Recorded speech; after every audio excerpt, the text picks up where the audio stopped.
I wasn't supposed to be at that party. It was a last-minute invitation from an old college buddy, someone I hadn't seen in years. He had recently moved back to town and insisted I swing by to catch up on old times. Reluctantly, I went.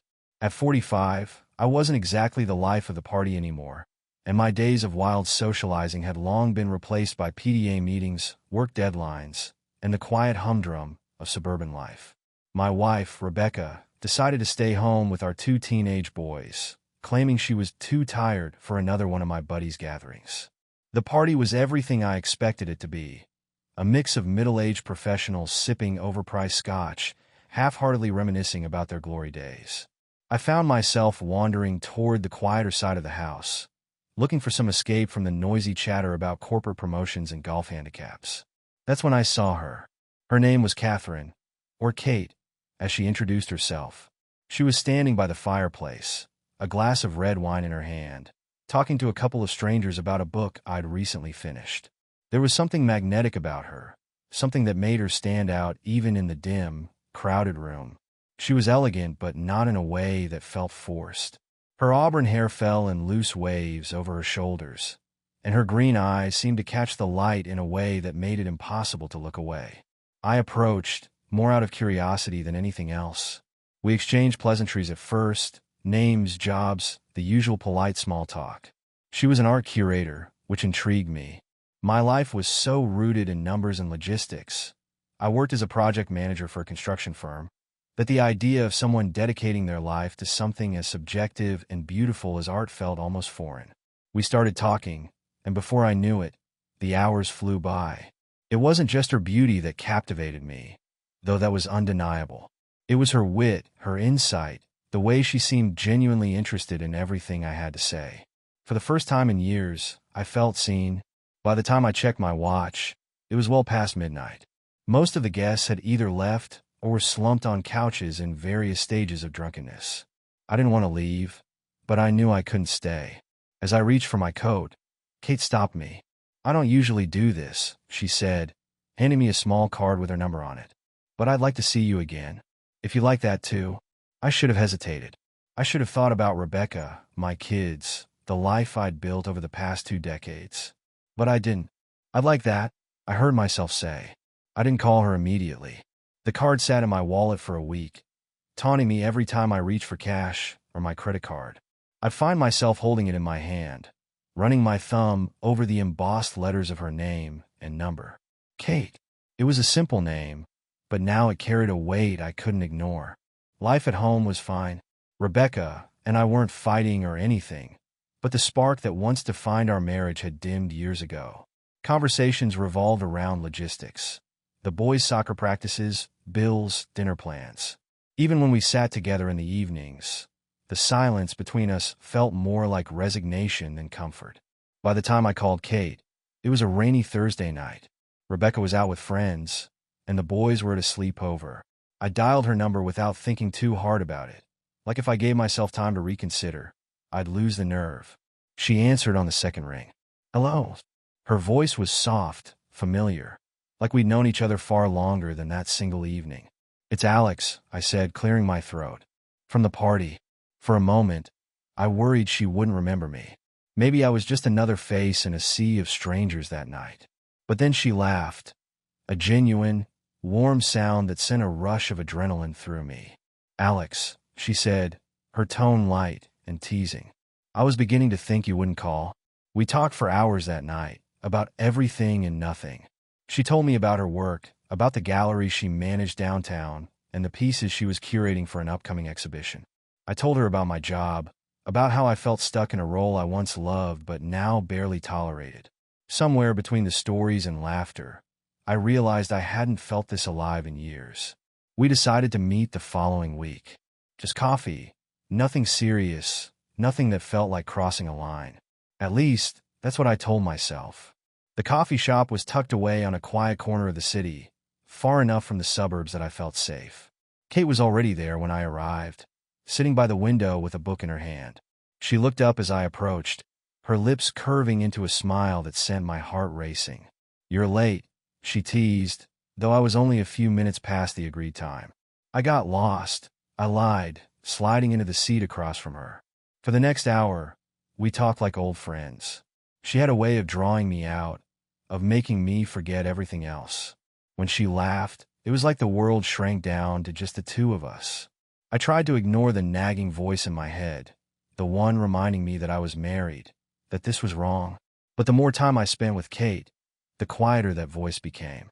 As we parted ways outside the cafe, she hesitated, her hand lingering on my arm. "I know this isn't easy for you," she said, her green eyes searching mine. "But I feel like there's something here, something worth exploring." I wanted to tell her she was wrong, that this was a mistake. But instead, I found myself nodding. "I feel it too." Over the next few weeks, our meetings became more frequent. Coffee turned into dinner, dinner into late-night phone calls that stretched until dawn. It wasn't long before I found myself coming up with excuses to leave the house. Work emergencies that conveniently took me downtown, old friends I suddenly needed to reconnect with. Rebecca didn't question it. If she noticed a change in me, she didn't let on. Maybe she was too preoccupied with her own routine to care, or maybe she was just used to the distance that had grown between us over the years.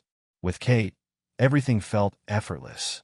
She made me laugh, made me think, made me feel like the man I used to be before life became a series of responsibilities and compromises. But there was always an undercurrent of guilt, a faint shadow that lingered in the background. Every time I kissed Kate, every time I held her hand, I couldn't shake the image of my family, of the life I was slowly unraveling for the sake of something new, something uncertain. Yet I couldn't stop myself. By the time we kissed for the first time, standing in the rain outside her apartment, I knew there was no going back. I never set out to destroy my family. That's what I told myself every time I left the house, claiming another late night at work or an unexpected client meeting. It was easier to believe that lie than face the truth. I was unraveling my marriage one secret at a time. At first, it felt manageable, living two lives. Kate and I met in stolen moments coffee dates that turned into dinners, long phone calls that lasted until dawn. She brought out a side of me I hadn't seen in years, a version of myself that felt alive and free. But the cracks began to show. Rebecca started noticing my absence, though she never said much. I think a part of her assumed my distance was just another phase of midlife stress. Her trust, unshaken even then, only made the guilt worse. I'd sit at the kitchen table, watching Ethan struggle with his math homework, and realize I hadn't been there for him like I should. Or Rebecca would pick up my favorite snacks during her grocery run, something I hadn't even mentioned, and the weight of my deception would crush me. And yet, when I was with Kate, all of that vanished. She had this way of pulling me into her world, a place where nothing else mattered. One evening, as we lay on her couch, she brought up the question I'd been avoiding. "Do you ever think about what it'd be like to just be together?" she asked softly, her head resting on my chest. "What do you mean?" "To stop hiding, to have a life together without secrets." She looked up at me, her green eyes searching mine. "Don't you want that?" I wanted to say yes. I wanted to promise her the world. But I thought about Ethan and Max, about sitting them down to explain why their parents weren't staying together. The image alone made my stomach turn. "I don't know if I can do that to them," I said finally. Kate sat up, her expression calm but firm. "I'm not asking you to make a decision tonight. I just need to know this isn't a fling, that this means something to you." "It does," I said quickly. "Kate, you mean everything to me." Her eyes softened, but her voice stayed steady. "Then don't you think we deserve a real chance? Don't your boys deserve to see their father happy?" Her words struck a chord I couldn't ignore. Staying wasn't about them anymore. It was about my fear of change, fear of judgment, fear of leaving behind the stability I'd clung to for so long. The decision wasn't immediate, but once it was made, there was no turning back. Telling Rebecca was like stepping off a cliff. I waited until the boys were at school, then asked her to sit down at the kitchen table. "There's something I need to tell you," I began, my voice unsteady. Rebecca frowned, setting down her coffee. "What's wrong?" I hesitated, but there was no way to soften the blow. "I've been seeing someone else." Her face went pale. She didn't yell or cry, just stared at me like she didn't recognize the man sitting across from her. "Alex," she whispered, her voice breaking. "How could you do this to us? To the boys?" I had no answer. No excuse. All I could do was apologize, over and over, as tears streamed down her face. Finally, she stood, her voice hollow. You need to leave? In the weeks that followed, I packed up my life and moved into a small apartment downtown. The boys barely spoke to me during our strained weekend visits, their anger and confusion palpable. Rebecca only contacted me when absolutely necessary, her tone clipped and professional. But with Kate, the world felt lighter. We spent hours dreaming about the future, making plans for the life we'd build once our divorces were finalized. She even mentioned introducing me to her teenage daughter, a step that filled me with equal parts excitement and dread. For the first time in years, I felt like I was chasing something real, something worth the pain and sacrifices. But life has a way of exposing truths you're not prepared for. And Kate's truth was waiting, just around the corner, to shatter everything I thought I knew. Kate and I started building what we thought was our new life together. It felt surreal, stepping into a relationship free of secrecy. Divorce proceedings were messy, but every moment with Kate made it seem worthwhile. She introduced me to her daughter, Emma, on a quiet Saturday. Emma, 17, had Kate's striking green eyes and a guarded demeanor. The meeting was awkward but hopeful, with Kate guiding the conversation. As we sat on her back porch, Kate reached for my hand. "This is important to me," she said, her voice firm yet gentle. "I understand," I said, squeezing her hand. "It's important to me too." Emma remained polite, though distant.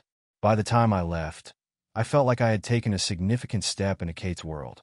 At home, things were different. Ethan and Max treated me like an unwelcome guest. Their coldness hurt more than I expected. One evening, while we played cards, Ethan broke the silence. "Why did you leave, Mom?" he asked, his voice sharp. "It's complicated," I said, though the words felt hollow. "It doesn't seem complicated," Max added. "You just decided we weren't enough." I couldn't argue. They were right to feel that way. All I could do was apologize and hope time would soften their anger. Kate and I moved forward despite the fallout. We found a house together, a cozy craftsman-style home on the city's edge. Decorating it became a shared project, full of laughter and small triumphs. Yet even in our happiness, something felt off. Kate often avoided certain details about her life. Mentions of late meetings or hurried phone calls seemed inconsequential, but they nagged at me. One evening, as we sat on the porch with glasses of wine, I decided to ask. "You've been busy lately," I said lightly. "Everything okay?" Kate smiled but hesitated for a moment. "Just the usual gallery chaos," she said. I nodded and let it go, but the doubt lingered. A few weeks later, during a quiet afternoon at a cafe downtown, my unease grew. We were planning a weekend trip to the coast when a tall, sharp-dressed man approached our table. His tone was casual, but his familiarity with Kate was unsettling. "Kate," he said with a smile. "Long time no see." Her expression shifted a brief flicker of panic before she composed herself. "Richard," she said tightly, "what are you doing here?" "Just grabbing coffee," he replied, glancing at me. "And you must be Alex. I've heard a lot about you." The way he said it sent a chill down my spine, like he knew something I didn't. After a moment of tense pleasantries, he walked away, leaving Kate visibly rattled. "Who was that?" I asked, trying to sound casual. "No one important," she said quickly, grabbing her purse. "Let's go." I followed her out, but the unease stayed with me.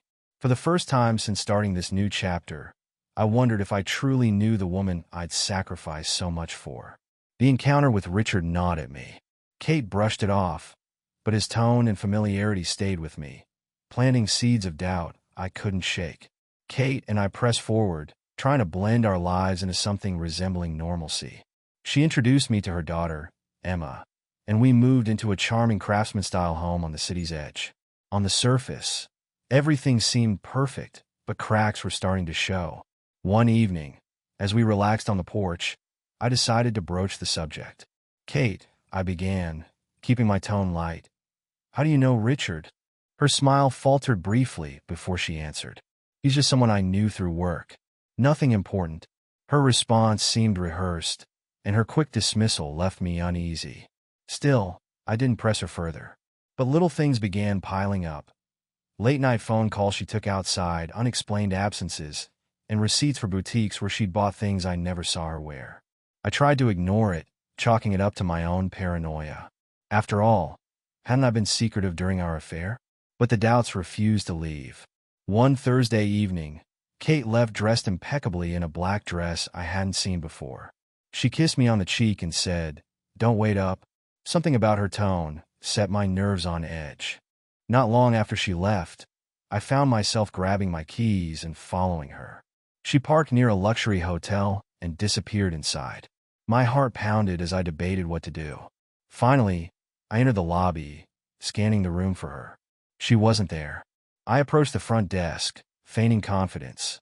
"I'm meeting someone but forgot their room number. Could you help me?" The clerk gave a polite smile. "What's the name?" I hesitated. "Catherine Moore." "I'm sorry, but we can't give out that information." Disappointed, I lingered in the lobby. Minutes ticked by, and just as I was about to leave, I saw her stepping off the elevator.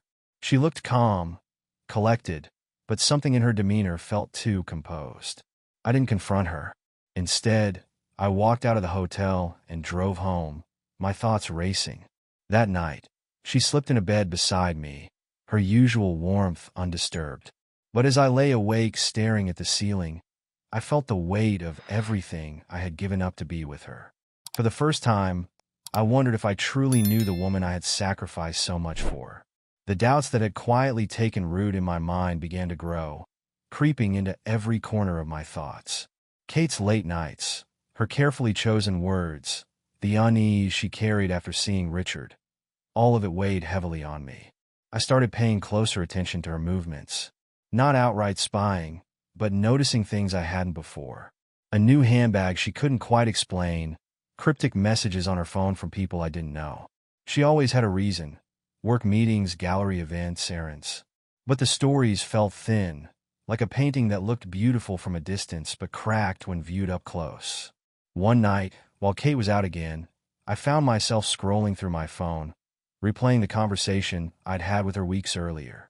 My thumb hovered over Richard's name in my search history, and before I could talk myself out of it, I dialed his number.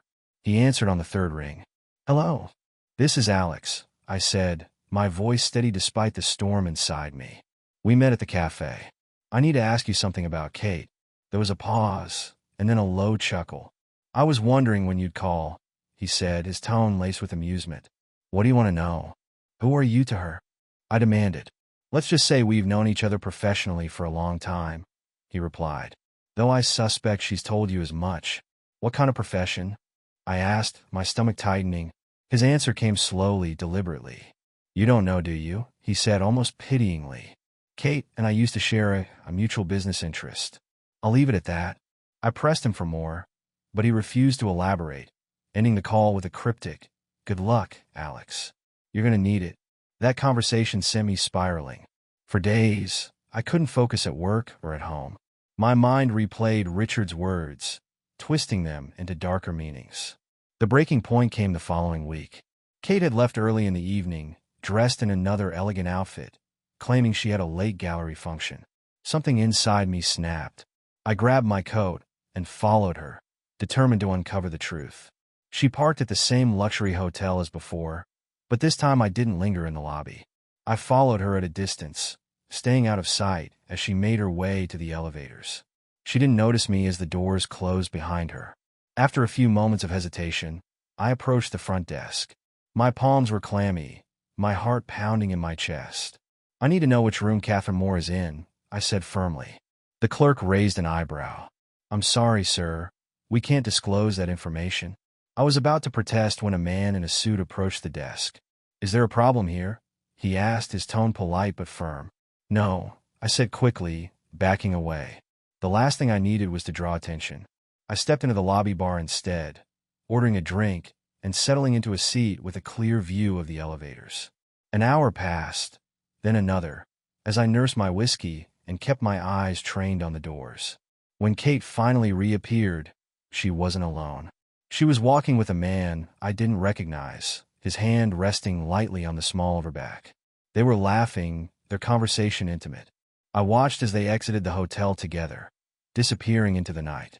My hands tightened around my glass, the weight of what I'd seen settling over me like a heavy fog. That night, Kate returned home as if nothing had happened. She climbed into bed beside me, her usual warmth intact. But I couldn't look at her the same way. For the first time, I felt like a stranger in my own life, caught in a story I didn't fully understand. I had left my family for this woman, burned bridges I could never rebuild. The truth was out there, just beyond my reach, and I wasn't sure I was ready to face it. The doubts about Kate were impossible to ignore. Richard's cryptic comments, her late nights, and the receipts for clothes I'd never seen her were all painted a picture I didn't want to see. The idea of confronting her without evidence felt reckless, but I couldn't keep pretending everything was fine. My opportunity came one Friday evening. Kate had just left for a gallery function, dressed in a sleek outfit she claimed was for mingling with clients. While tidying up the living room, I noticed a folded piece of paper sticking out of her handbag, which she'd left on the counter. My curiosity got the better of me. It was an invoice, a reservation confirmation for a luxury suite at a downtown hotel. The check-in time was 2 hours earlier. My chest tightened. Kate had never mentioned staying at a hotel, and the idea that she might be lying again made my blood run cold. I slipped the paper back in her bag and grabbed my car keys. The hotel was as extravagant as I expected, with marble floors and a grand chandelier that dominated the lobby. I lingered near the entrance, scanning the crowd. Kate was nowhere to be seen. Unsure of what to do, I wandered toward the lounge, where businessmen and elegant couples sipped expensive cocktails. My patience was wearing thin when I finally saw her. She emerged from the elevator, arm in arm with a man I didn't recognize. He was tall, with an air of wealth and confidence that made my skin crawl. They walked toward the exit, their laughter soft but intimate. Her expression was carefree, a look I hadn't seen in months. I followed them at a distance, watching as they stepped into a black car, waiting by the curb. My heart sank as they drove away, leaving me standing on the sidewalk in the cold. That night, Kate returned home as if nothing had happened. She smiled, kissed my cheek, and climbed into bed beside me. Her warmth felt like a betrayal, and I lay awake, unable to sleep. The next morning, I couldn't take it anymore. I needed answers. I remembered Kate once mentioning her old friend, Lauren. She had spoken fondly of her during the early days of our relationship, though I'd never met her in person. A quick online search led me to Lauren's social media profile. I hesitated before sending a message. "Hi, Lauren. This is Alex, Kate's partner. I was hoping you could help me with something about Kate. It's important." Lauren replied quickly, agreeing to meet at a coffee shop. When Lauren arrived, her demeanor was warm but cautious. She greeted me with a polite smile and sat across from me. "What's this about?" she asked, her voice friendly but curious. I hesitated, unsure how to start. "I've noticed some things about Kate, things that don't add up. I think she's hiding something from me." Lauren's smile faded. She stirred her coffee absently, her expression clouding with unease. "Alex, I'm not sure it's my place to say anything." "Please," I pressed, my voice firmer than I intended. "I need to know the truth." She let out a long sigh. "Kate's been through a lot," she began. "Before she met you, she worked as an escort. It wasn't something she planned. It was a way to survive. She's ashamed of it, and I think that's why she hasn't told you." Her words hit me like a punch to the gut. "An escort?" I repeated, barely able to believe it. Lauren nodded, her tone soft. "It was a long time ago, Alex. She's not that person anymore. She loves you, and she probably thought you wouldn't understand." I sat back, trying to process what she'd said. The woman I had upended my life for, the woman I thought I knew better than anyone, had been living with a secret she hadn't trusted me to handle. "Do you think she's still—" I couldn't finish the question. "No," Lauren said firmly. "She left that world behind years ago. I promise you." Her reassurance brought little comfort. I thanked her and left the coffee shop, my mind racing with questions I didn't know how to answer. Kate's secret had shattered the foundation of trust one thought we'd built. And, deep down, I wasn't sure I could ever see her the same way again. For days, I wrestled with the truth Lauren had revealed. Every glance at Kate felt like a test, a silent confrontation she didn't even know was happening. How could I bring this up? Would she admit it? Or had our entire relationship been built on lies? The breaking point came on a quiet evening. Kate had just poured herself a glass of wine, sitting cross-legged on the couch with a book in hand. The sight of her so at ease made my stomach twist. How could she sit there, so calm, while my mind raced with questions? I talked to Lauren, I said suddenly, my voice cutting through the silence. Kate froze, lowering the book. She glanced at me, her expression cautious. Oh, what about? I took a deep breath, the words heavy in my chest. She told me about your past, about the escort work. Her reaction was instant. The color drained from her face, and she set the glass down with a trembling hand. For a moment, she said nothing, and I wondered if she might deny it. I see, she said quietly. She looked up at me, her green eyes guarded. I guess you want an explanation, you think? I snapped, standing up. Why didn't you tell me, Kate? How long were you going to keep this from me? It's not who I am anymore, she said firmly. It was years ago, Alex. I didn't think it mattered. Didn't matter? I repeated, my voice rising. I left my family for you. My marriage, my kids, everything. And now I find out you've been keeping this enormous secret. How am I supposed to trust you? Kate stood as well, her posture defensive. Don't you dare talk to me about trust, she shot back. You're the one who cheated on your wife. You started this relationship with lies, and now you're upset because I didn't tell you something from my past. Her words hit hard, but I refused to back down. That's not the same thing, I said, my tone sharp. I told you everything about me, every mistake I've made.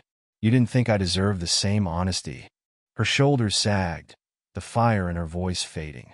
You don't understand, she said quietly. You don't know what I went through? Then explain it to me, I challenged. She hesitated, her gaze dropping to the floor. When she finally spoke, her voice trembled. I was drowning in debt. My ex left me with nothing, and I had Emma to take care of. I hated every second of it, but it was the only way I could survive. Her confession softened something inside me. For a moment, I saw the pain and desperation she'd endured, but the betrayal still lingered, too fresh to ignore. And now, I asked, my tone icy, is it really over? Or have you just gotten better at hiding it? Her head snapped up, her eyes blazing. How dare you, she said, her voice shaking with anger. You think I'm still doing that? After everything we've been through, can you blame me for wondering? I countered.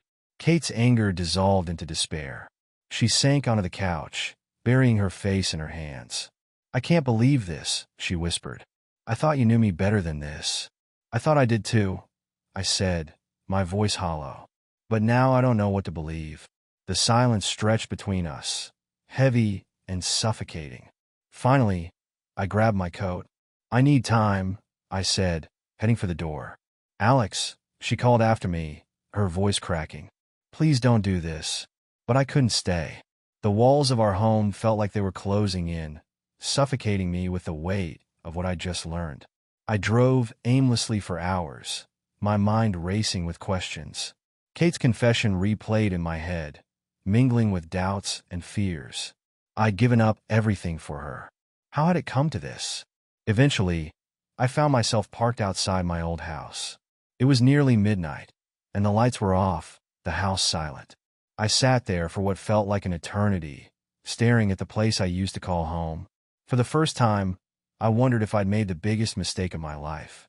I sat in my car outside my old house, the cold night air seeping through the windows. The familiarity of the place felt like a cruel reminder of everything I'd thrown away. Inside, my sons were likely asleep, unaware that their father was parked outside, trying to piece his life back together. I didn't know what I expected to find here, but I couldn't bring myself to leave. The silence of the empty street mirrored the emptiness in my chest. Before I knew it, I was walking toward the front door. The key I once carried no longer fit, but I knocked softly, unsure if I even wanted an answer. To my surprise, Rebecca opened the door.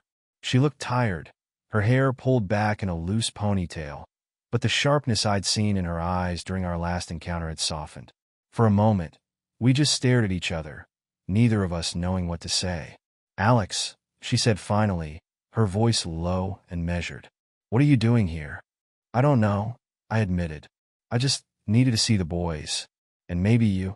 She hesitated, then stepped aside, motioning for me to come in. The house smelled the same as it always had: fresh laundry, a faint hint of vanilla from a candle she always kept burning. It was like stepping back into a life that no longer belonged to me. We sat in the living room, the same room where we'd shared countless evenings as a family. Rebecca folded her hands in her lap, waiting for me to speak. "I messed up," I said finally, my voice cracking. "I thought I was chasing happiness, but all I've done is ruin everything." Her expression didn't change, but she nodded slightly. "You made your choices, Alex, and they hurt. But I don't think you're here to apologize for the past. What do you want now?" "I don't know," I said honestly. "I just feel like everything is falling apart. Kate, she's not who I thought she was." Rebecca raised an eyebrow. "What does that mean?" I hesitated, unsure how much to share. Finally, I said, "She kept things from me. Big things. I don't know if I can trust her anymore." Rebecca let out a soft, humorless laugh. "Trust? That's ironic coming from you." I flinched at her words, but I knew she was right. "I deserve that," I admitted. "But I'm trying to figure out how to fix this. How to fix myself." Rebecca studied me for a long moment. "You can't undo what you've done, Alex. You can't walk back in here and expect things to go back to the way they were. But if you're serious about making things right, start with the boys. They need you." Her words hit me harder than I expected. I nodded, my throat tightening. "Thank you," I said, barely able to get the words out. Before I left, I peeked into Ethan and Max's rooms. They were fast asleep, their faces peaceful in the glow of their nightlights. Seeing them like that brought a lump to my throat. I had missed so much already, and for what? As I stepped back into the cold night, Rebecca called after me. "Alex," she said, her voice softer than before. "You got a long way to go. Don't come back here unless you're ready to put in the work." I nodded, her words echoing in my mind as I drove away. That night, for the first time in months, I felt a sliver of clarity. I couldn't undo the damage I'd caused, but maybe, just maybe, I could start to repair it. The morning after my visit to Rebecca's house, I woke up knowing I couldn't keep dragging this out. If Kate and I had any future, it had to be built on honesty, no matter how painful. When I got home, Kate was sitting at the kitchen table, her hands wrapped around a mug of coffee. She looked up, her face a mixture of relief and unease. "You came back," she said softly. I nodded, setting my keys down. "We need to talk." She gestured to the chair across from her. "I'm listening." I told her everything, about following her to the hotel, about Lauren, about all the doubts that had been eating away at me. Kate didn't interrupt. She just sat there, her expression unreadable, as I laid it all out. When I finished, she let out a shaky breath. "You're right," she said quietly. "I should have told you about my past. But I was afraid." "Afraid of what?" I asked, my voice tight. "That I wouldn't want to be with you if I knew the truth." "Yes," she admitted, her eyes glistening.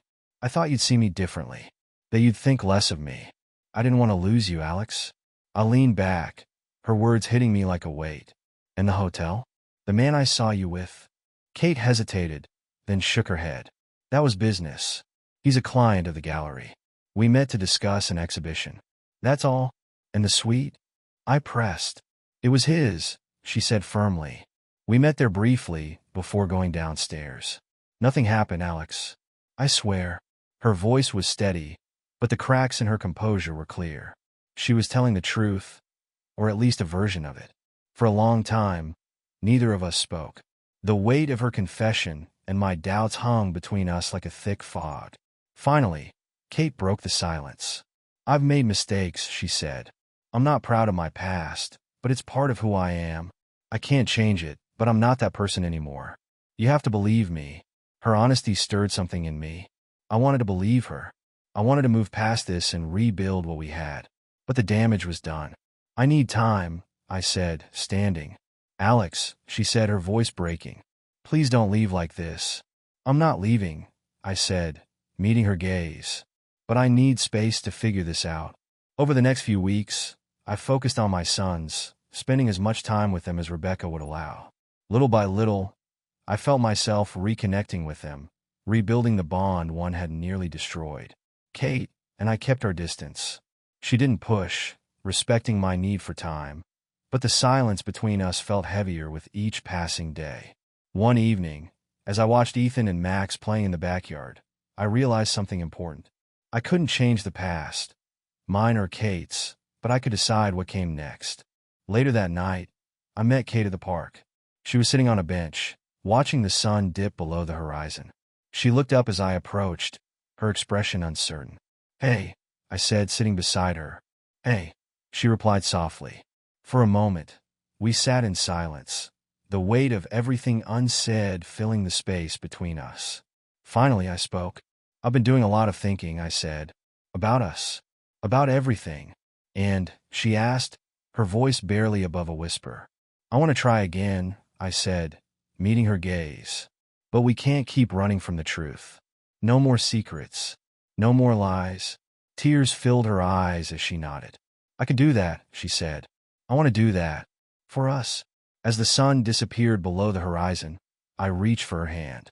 It wasn't a perfect solution, and the road ahead wouldn't be easy. But for the first time in a long time, I felt hope. Hope that we could rebuild together.